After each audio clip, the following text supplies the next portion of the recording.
আবার দাঁড় করে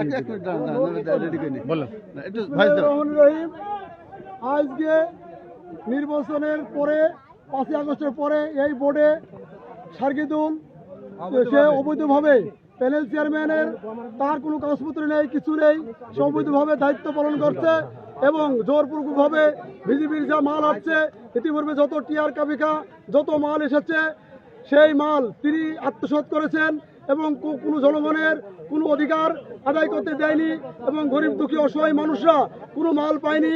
তাই আমরা রায়পুর ইউনিয়ন বিএনপির পক্ষ থেকে আমরা এই গরিব দুঃখী অসহায় মানুষের এই মাল সঠিকভাবে মানুষের তাদের পৌঁছে দেওয়ার জন্য আমরা এই মাল ওদেরকে খেতে দেব না, এই মাল আত্মসাৎ করতে দেব না।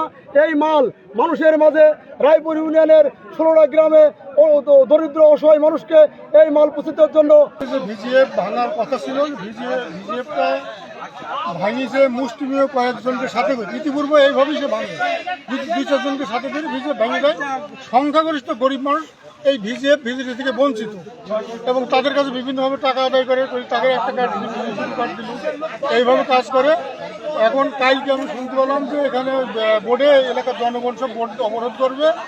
এই সংবাদ শুনি আমরা সকালে আমি আবদাল সহ কয়েকজন নেতা এখানে আসিছি এবং আমি এটাও জানতে পেরেছি যে তারা ভিজিএফ মানে কাউকে দেবে না, তারা নিজেরা বন্টন করবে, কিন্তু মিল্টন গ্রুপ বলে একটা গ্রুপ আছে তাদেরকে দেবে না।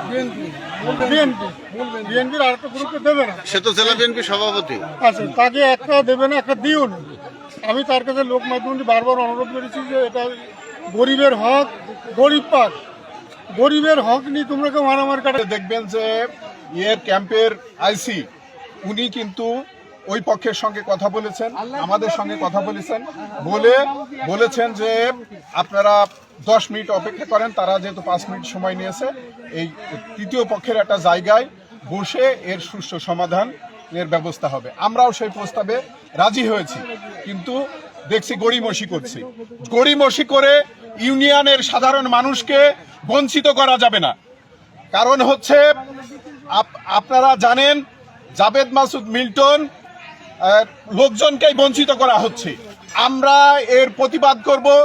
এর আইনানুগ যেখানে যে সুরাহা হবে আমরা সেই সুরাহা করার জন্য আমরা সব সময় প্রস্তুত আছি এবং আমরা সুরাহা করেই ছাড়ব। আচ্ছা, কি ব্যাপারটা কি লোকের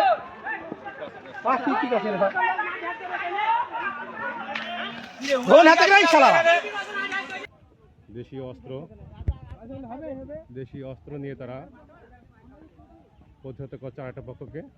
পুলিশ প্রশাসন এসছেন দুই পক্ষে।